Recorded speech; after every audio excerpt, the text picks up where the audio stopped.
All right, Brooksy, my blood is boiling for this episode. Boiling? I am dealing with a car issue, and I'm dealing with customer service, which means... Oh, boy. Let me guess. Wait. Does this have something to do with an extended warranty that you don't have on your used car? You see this little fox guy here? Yeah. The car fox, the Carfax? He's full of shit is what he is. Episode 102, Wake and Rake Podcast. This is not a car warranty podcast. This is a baseball podcast. But my blood's boiling, which means this is going to be one hell of an episode. I like the sweater you got on right now. It's hockey season. I like that. I've always liked those unis. That like turquoise blue, whatever their color is. I don't know. I like it. Thank you. Yeah. The Sharks. It doesn't lead to many wins for my San Jose Sharks, unfortunately. No, but it looks good. It does look good. Has Jenny decorated the house for fall yet? I mean, so we just got this hot streak in Florida, so it's kind of hard to do it when it's 93. Yeah. It's been hot out in Cali too. I saw that. But next week we're gonna be like upper 70s, low 80s. We do have some Halloween, like we have this like inflatable. It looks like a skeleton unicorn. The girls picked it out, and it sits on the front porch. It's probably like 4.5, 5 feet tall, and it like you just plug it in and it blows up. It stays blown up. It has like red eyes. It's supposed to be creepy, but the girls love it. That's about all we have up right now. There's like some pumpkins and stuff around the house, but we gotta we'll get it going next week when it cools off. Unicorn, scary eyes. It seems a bit counterintuitive. It's Halloween, so you got to play both sides. I got a 5-year-old and an almost 4-year-old girl. It's like a rainbow unicorn, but it's like a skeleton version of it. Made it as scary as possible. Okay, leave me alone. Do you have your uniform? Do you have your outfit picked out for Halloween? Well, I don't. I'll figure something out. Last year you were Bluey, right? You were Bluey last year? No, I didn't dress up last year.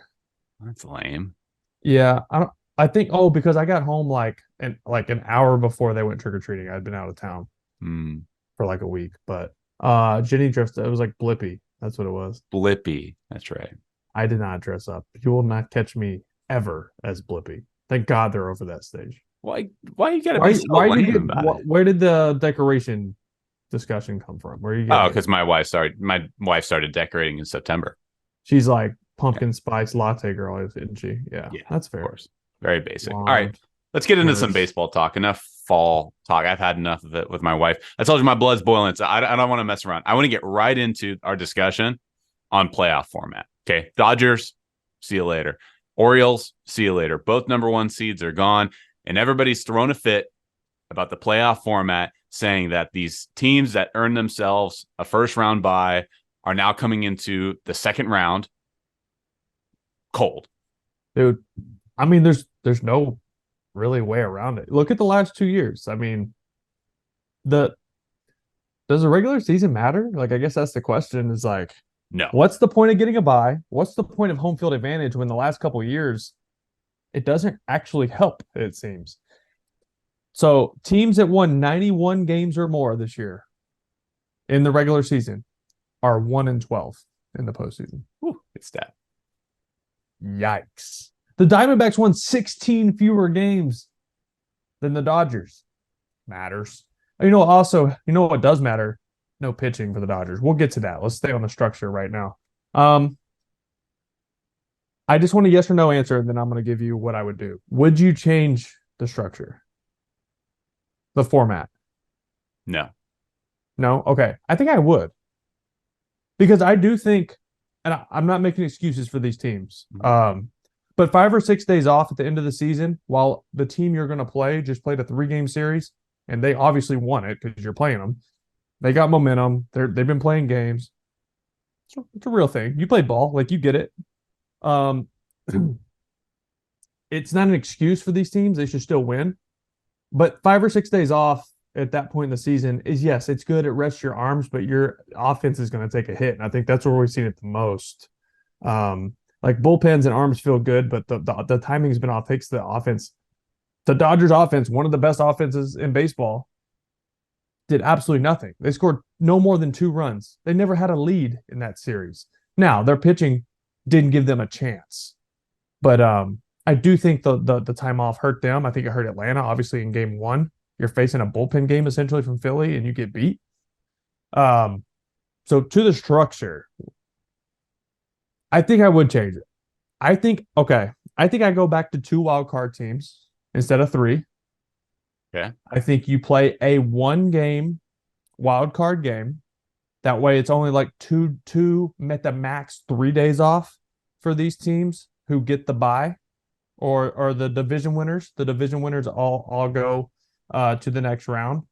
The winner of the winner take all, obviously the wild card team would play the best record team. Right. But then so MLB, obviously, let's be honest here, they didn't expand the structure to grow the game and more fan bases in the postseason. It's about money, dude. It's about more game, more concession, more ticket sales, more everything. You know what I mean? More money. So let's go 2 wild card teams from each league, 1 wild card game. Now the division series, instead of 5 games, is 7. So you have 7-game series, 7-game series, 7-game series. All right. So now MLB gets essentially the same amount of games. So they're still making their money, but there's not this massive lull for these teams who were the best teams in baseball. What do you think? And then this round with Philly and Atlanta, which could essentially be the World Series, whoever wins this one, you get a 7-game series. I don't know. And MLB's happy because they're still making money. While you were making your case, I kind of thought about how I would change it. I originally said no. Let me rephrase it by saying I don't love best of 3. I think that's too small because a best of 3, I don't necessarily think the best team wins 2 out of 3. You see in the regular season, shitty teams beat good teams all the time. Sometimes it's matchups, sometimes it's just timing. And that's what's tough with a 1-game winner go home as well, because if this wildcard team, they have 4 okay starters and 1 stud, they squeak into the playoffs. They're a wildcard team because their starters aren't great, but they have a stud.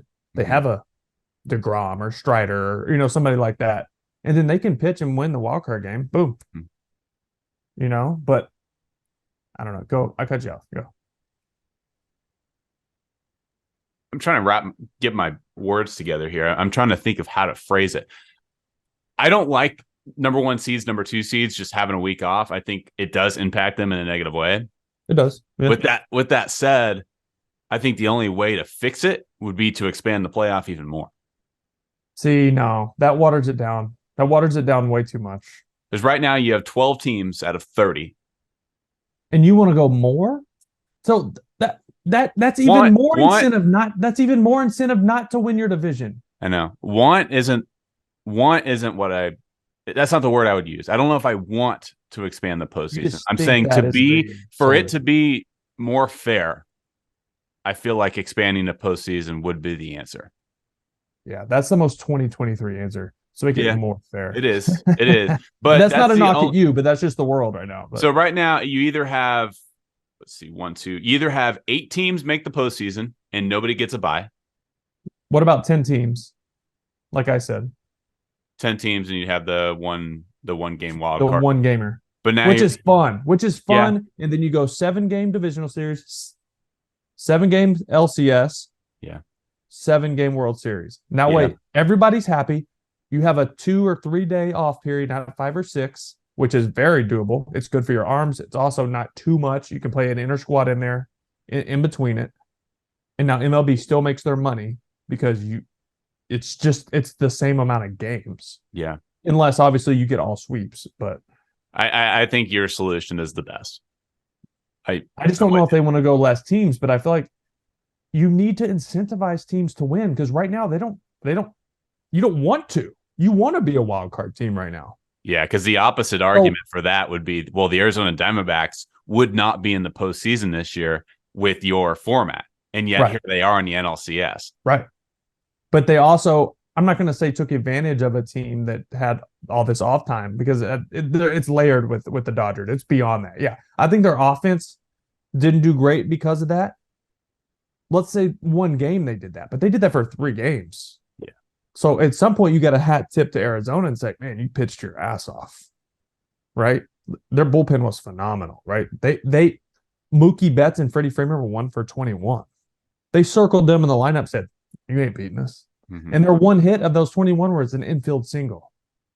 So they just did a good job with them. Now, I do think that the days off probably had something to do with that, but like you can't say that for 3 games. You got shut down. Yep. And that's part of the postseason. If you're cold going into the postseason, too bad. If you're hot, go get them. How many wild card teams do we see get to the LCS and the World Series almost every year? Mm-hmm. Nationals in 19 won it. Phillies got to it last year. Both of those were last seeds getting it. So let's not forget Philly was also a wild card team this year. Mm-hmm. And they're all of a sudden everyone's favorite. 2 things can be true. Number one, I agree with you that your playoff format, going back to that 1-game wild card and then going straight into the best of 5 or best of 7 after that, I think that's the best of solutions. Not having as expanded of a postseason. I agree with you there.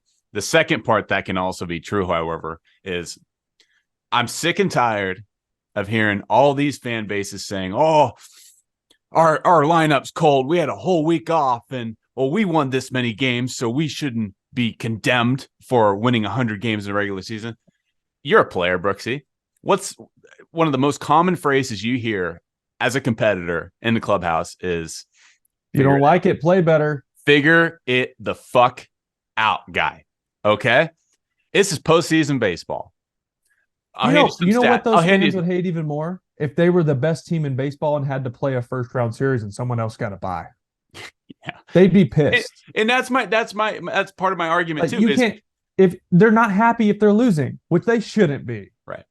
If you don't want that first round bye, lose more games in the regular season. That is your prerogative. So what if this exact structure that we're in right now, all the teams that got byes lost every game except the Dodgers or the Braves? Just pick your team and they sweep. They're not complaining about it. No. And now it's turning into, it's all about football. What your team's doing right now. And, right? and if that's the case, if you want the number 1 seeds and 2 seeds to all advance, now it's just Division I college football. You're going to have Bama, Georgia, Ohio State, and you might have a 4th team luck into, an LCS game. But that's what college football has become. It's you have 3 random dominant TCU teams. Or Notre Dame or someone sneaks in there, basically. If that's what you want Major League Baseball playoffs to become, that's your opinion. Let me give you some stats, Brooksy. I have some data for you, okay? Give it to me. So, since they implemented the bye system in 2012, so in 2012, that's when they expanded the postseason to have that 1-game wild card, which means that teams got a little bit of a break in between games, right? 2012 was that first season. So, since implementing that bye system in 2012, the only years that a number 1 or a number 2 seed did not advance to the World Series was in 2012 and 2014. 12 seasons. 2 times we've had a World Series without a number 1 and or number 2 seed. So twice. So that means that 10 out of 12 seasons, you're having one of those top seeds in the biggest series of the season. Look at the Dodgers in 21, 22, and now 23. Arguably they have 3 of the top 6 upsets in MLB postseason history based off of their amount of wins and the team that beat them amount of wins. The Padres beat them 2 years ago. Yep. Last year, obviously, they got beat by the Phillies. Last year is the Padres. Last year was the Padres, yeah. Okay, I got it switched up. But it was 3 years in a row that there was a big difference in who beat them. Obviously, 2020, they won it. But can we talk about that? I don't know. It's interesting, man. I know they've had injuries to pitching, right? Like over the years. Like that's always kind of hurt them in the postseason. Yeah. And you start digging into they're kind of like the Rays as far as, they have bigger names, but they're kind of like the Rays as far as how they use their guys. And you start to think are they overusing guys and then just replacing them with who they're developing and signing? It's kind of what it feels like because they have a farm of arms, arm barn. I don't think it's Dave Roberts'. I don't either. Everyone calling for his head. I'm like, what? What is he supposed to do? His number 1 was Kershaw, who got a out. And I did say this. I was doing some CBS stuff yesterday, and I said, if the Dodgers can find a way to win Game 3, I bet Kershaw pitches his ass off in Game 4, and they get to Game 5. Yeah, you hope so, but we say that every year, like, oh, just get Kershaw one more like game. 2020 and 2021, he was much better.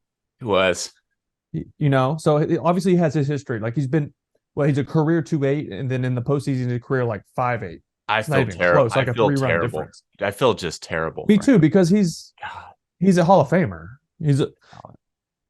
It sucks, but at this point, it's just something like it's in his head.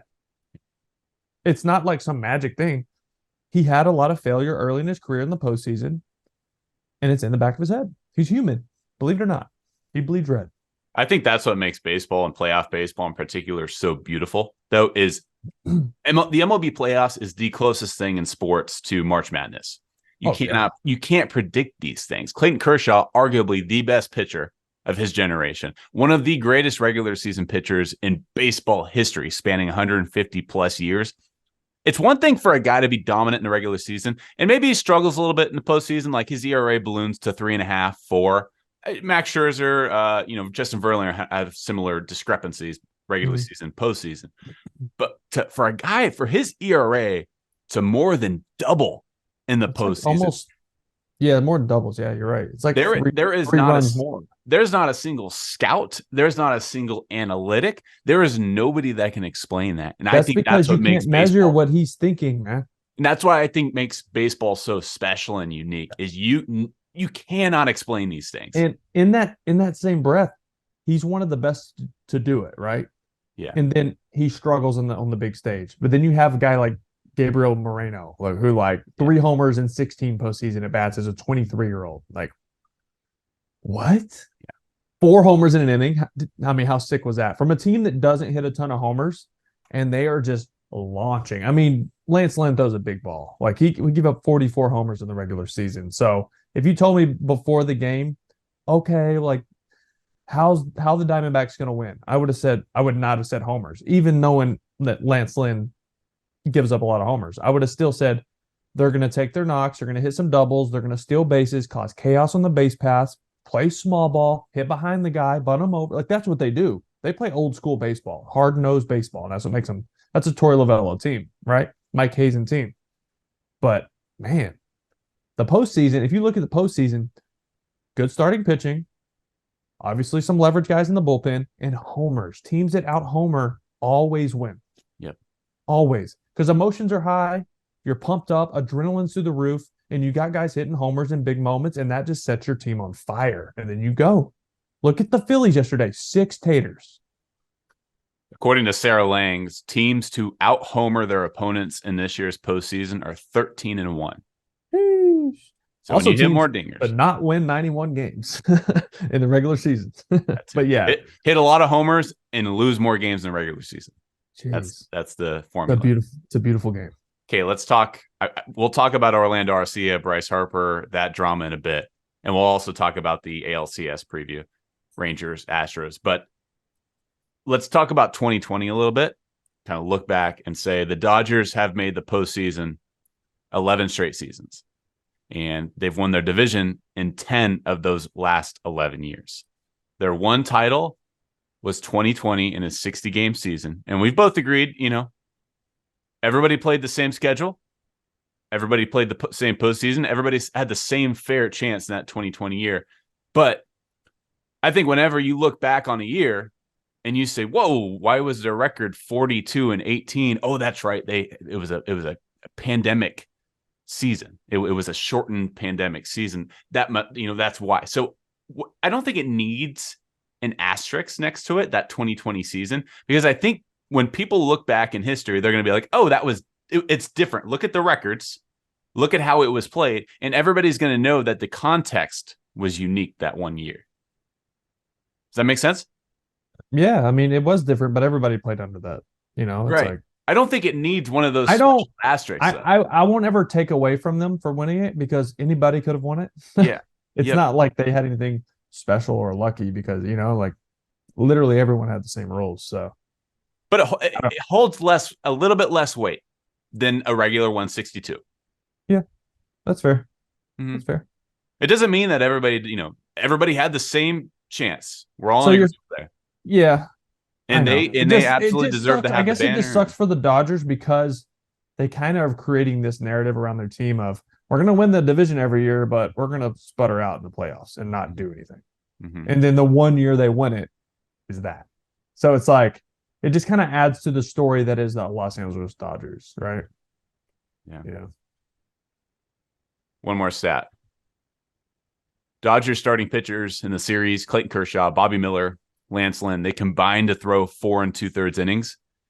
Diamondbacks game 3 starter, Brandon Pfaadt, who had an ERA up over 5 in the regular season, near 6. He threw 4 1/3 innings pitched. He's figured it out, dude. He had about the same amount of innings pitched as the Dodgers starting pitchers combined, and he had an ERA near 6 in the regular season.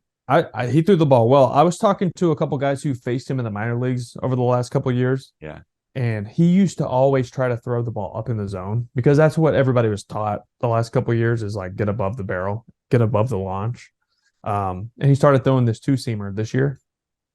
He really like kind of developed it throughout the year. And then like as the season went on, he got better. Against Milwaukee in the playoffs, he wasn't great. I think we talk about the human side of this, the human aspect. It was his first postseason start. He's young. He's 24. So I think he was nervous. He dealt yesterday. Yeah. He only had 42 pitches, and they took him out. Like he could have easily thrown 2 more innings, but I get wanting to play the matchups and his history, and they weren't too. He hasn't earned that right to be like, no, let me go 2 or 3 times through the lineup. He hasn't earned that yet. He hasn't shown he can do it, so that's why Torrey took him out.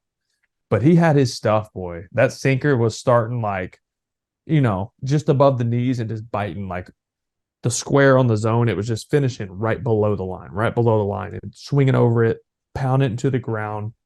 It was just, he was really good yesterday. I have to give him some love because he really like figured it out. Evan Longoria headed back to the LCS for the first time in 15 years. Last time he was in the LCS, he was a 22-year-old rookie with the Rays. The last time he was in the LCS. He had to wait 15 years to get back, Brooksy. That could have been you. That could have been you. He's one of the good ones. Yeah. He's one of the good ones, man. He is. I mean, I competed against him a lot when he was in our division.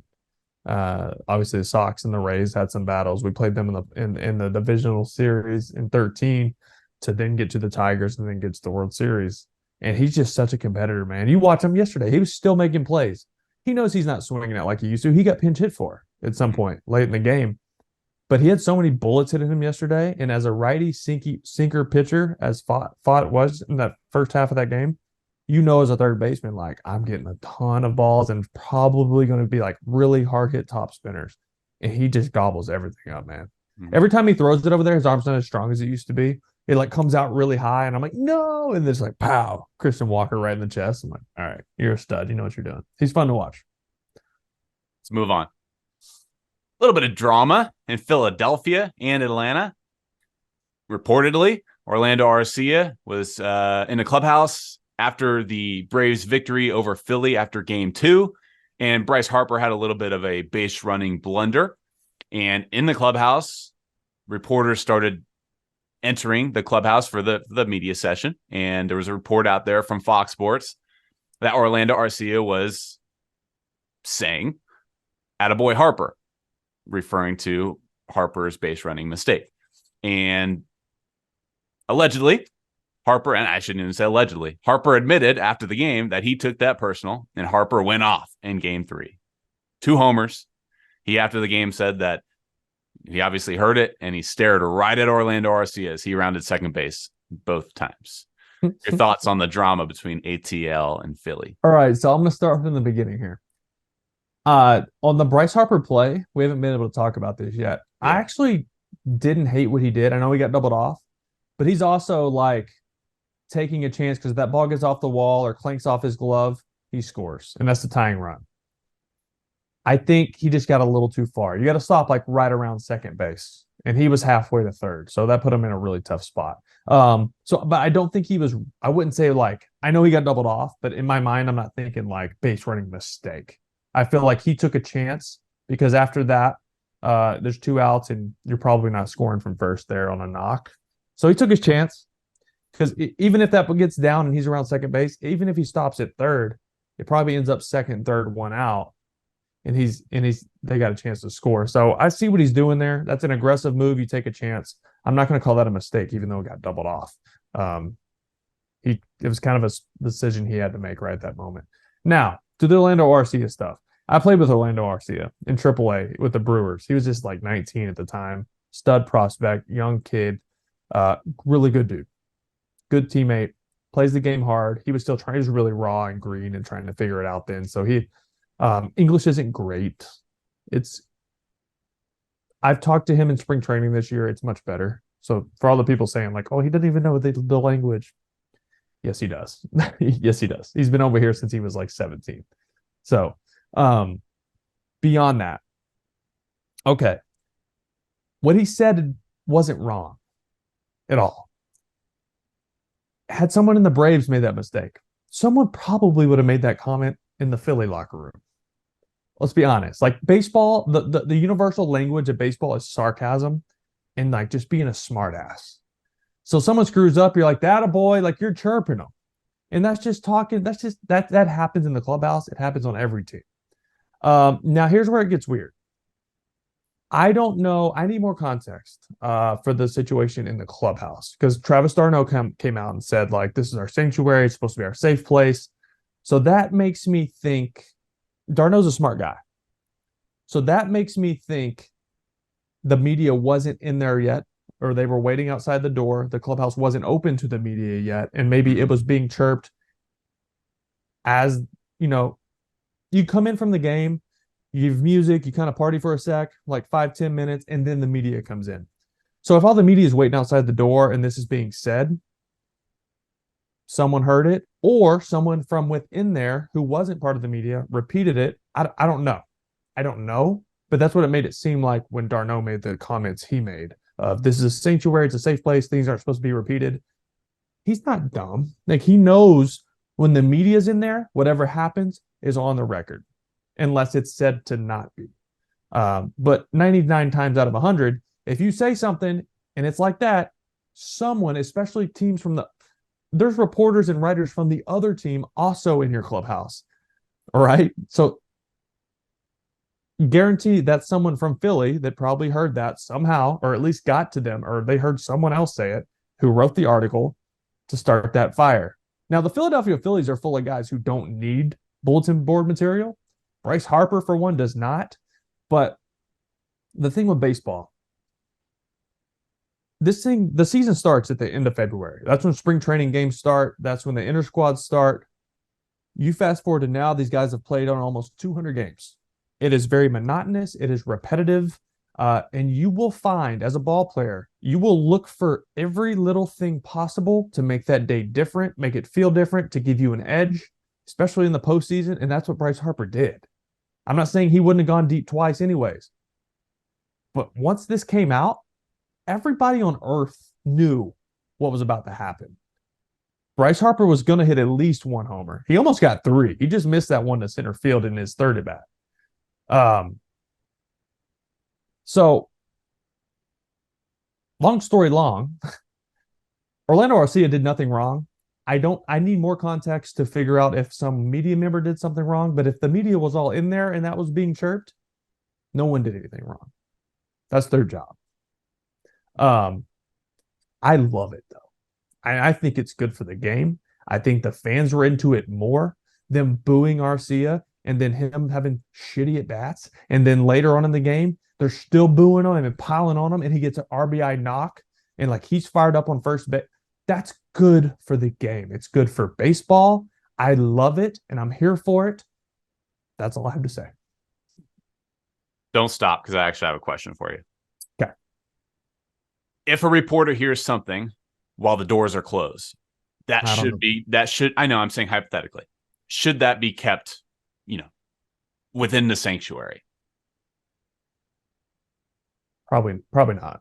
So you think it's fair game if you say something loud enough? And I will reiterate, I don't know if that's the case. I know. I'm saying that's just like the way d'Arnaud answered the question about like that made me feel like it wasn't open game. Like I don't feel like he would say everything he said if all the media was in there when that was said. Mm-hmm. Right? It kind of seemed that way. And Arcia straight up said that was never supposed to get out. No, like they know who Bryce Harper is. Yeah. They know who Kyle Schwarber is. They know they know those guys. You don't want to piss them off.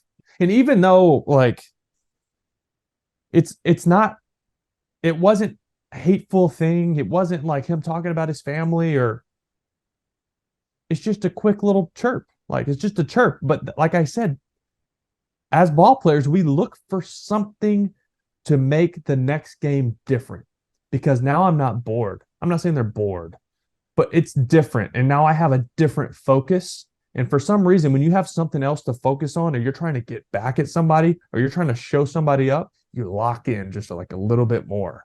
And if Bryce Harper does that, it's going to be a lot of loud noises, because he's always been that guy through his career. It's like when people pile on him or he's getting booed, he plays better. Yeah. Or if someone says something that sparks him or pisses him off, he plays well pissed off. Even if this, I guarantee he goes home and he's like, I don't care. Like, this is stupid. But he's going to come to the field and be like, that motherfucker said that about me. Mm-hmm. And he's putting on his uniform, and it's just that little bit of extra FU that these ball players need in the postseason. And you don't want to be the guy to give that to somebody. So I think everyone in Philly got to get Orlando Arcia's address, and they should send him holiday cards, because he might have just got them a World Series. I want to play this audio. I'll add it in to the podcast, because Tom Brady hit it perfectly. He was on a podcast like maybe 3 weeks ago, maybe a month ago. And he said, it doesn't matter really like what the opponent says. He's always looking for something. Guys will make something up if they have to heighten their senses. You hear Tom Brady say, wait, what did he say about me? Wait, what did they do? And you can psych yourself into believing that people doubt you. And if you have and when that happens, you go from focused to laser locked, bro. Yeah. Like locked. And you're like, I don't care what happens. Like I'm gonna show you up, and I'm gonna make you look like you fucked up. Yep. Like that's it. That's what it's about. But like that's where top tier athletes take that big leap. And there's the difference between like everyone else and them, because they can do that. It's a special ability. There's certain guys you just never want to poke. Jordan obviously was that guy. Kobe Bryant, absolutely. Oof. Jimmy Butler, Max Scherzer, Nolan Ryan, Bryce Harper's on that list, man. Those guys are cut from a different cloth. Oh, yeah. Like they want that. You do not want to give Bryce Harper a reason to be even better than he already is. Yeah. No. Yeah, you're right. Phillies have it in the back, locked up? My heart tells me yes. Yeah. This will be outdated by the time this episode even gets out. Probably. Yeah, because they got to face Spencer Strider. Right. Like if you beat him twice, damn. Yeah. But also, if you get to a game 5, like you get Zach Wheeler back, right? Yep. So, and that's Zach Wheeler, Max Fried, and I don't know, man. But it goes back to Atlanta. That's the big thing. So today is a massive matchup. I can't really picture a world that Philly loses today. And that's saying a lot, because Spencer Strider's nasty. Like he leads the universe in strikeouts. He's going to get Cy Young votes. He could very well go shut him out through 6-7 innings. But you know what? Even though Schnicker is like old school somewhat, at some point analytics will take over and they'll take Strider out. And then the Phillies are going to eat. Because even last time he faced him, he didn't like get hit that hard. He gave up like a run, I think. But then the bullpen gave it up. So it's going to be a fight, man. And we're going to see Ranger Suarez. We're going to see somewhat of a bullpen game again. If Ranger Suarez doesn't look good early, I guarantee they turn to Taijuan Walker. Mm-hmm. They still got him out there. I thought maybe he might get a start. But as well as it went with Ranger Suarez in game 1, why would you change it? That bullpen is filthy for Philly, by the way. Yeah, it is. Like the worst guy they got coming out of there is like Hoffman, or like, and he's good. No hit Lorenzen. Like Michael Lorenzen was their mop up yesterday. Come on. Yeah. Nasty. Starting pitching, baby. Starting pitching. All right. I want to tie this episode, tie a little bow on it, because I want to dive in deeper on the LCSs, but I want to know the matchups first. So we'll have another episode later either this week or maybe this weekend, depending on when this Philly Atlanta series ties itself up. But just initial thoughts: Houston, Texas, the Battle of Texas for the American League Championship Series. What are your initial thoughts on that matchup? I love it, baby. You know I'm from Texas, so Texas boy. You don't have to complain. You're not going to hear anybody complaining about travel or flights, or you can fly back and forth every day if you want. It's a 20-minute flight from Houston to Dallas, 25-minute flight. You could take a bus, 3-hour bus. Like, I'm fired up. I think a lot hangs on if I lean Astros in this one. And I grew up a Rangers fan, but I lean Astros just because Verlander, Framber, Christian Javier, Urquidy was nasty yesterday. Like, that's a 4. Their bullpen has been there, done that in these big games the last couple of years. Their lineup is battle tested. They've been through the big games the last few years. All these guys. Jordan Alvarez is probably the most feared hitter on planet Earth right now. But the Rangers, Jordan Montgomery, very good. Nathan Eovaldi is very good in the postseason, and he's back healthy again. He was filthy the other day. And now, all of a sudden, Mr. Max Scherzer might be back. Oh, he's I back. don't trust. Now, the Rangers, here's the kicker. The Rangers bullpen sucks. They've been good so far. In the couple games we've seen them have to actually come in and get outs. With the exception of Chapman. Fair. He's been pretty bad. When? In the postseason, Chapman. I'm just talking about this year. Yeah. I'm just saying, like, they've been good in the postseason with the exception the body of work. Orioles. Right. I get that. So the kicker is their offense. Obviously, when they're probably the most streaky offense in baseball. When they suck, they're ice cold. We saw that for 3-4 weeks, end of August, September. But right now, they're hot.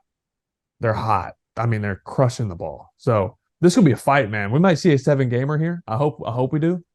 I think this is a 7-gamer. It's gonna be a grinder coming down to game 7, extra inning games. Like, it's gonna be good.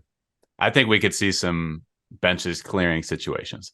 No shot. No one's wasting outs. No one's throwing punches, but I think you get some, the shoving and the hold me back. What's gonna cause it? Stopping in pitch. I don't know. It's a battle of Texas, man. It's a battle of testosterone. Yes and no, but in the postseason, like, most of that gets like swept under the rug because you're like, I don't want to get thrown out. I don't want to get fined. You know what I mean? Like, you don't want to put a free guy on, stuff like that. So most of the time, if people get drilled in the postseason, no one thinks like he hit him on purpose. Like, I'd say 99.9% of the time, it's an accident because you don't want a base runner. As a local, final question. As a local, former local, who's got a bigger fan base, the Rangers or the Astros? Oof. There's pretty even. Well, the Astros, their success over the last few years has really grown their fan base. I'd say it's pretty even. Okay. The Dallas area is massive, and when the Rangers are good, that place is a lot of fun. Yeah. So both places are going to be jumping. Postseason rolls on, as do we. Wake and Rake Podcast, all part of the Believe Network. Peace out, party people.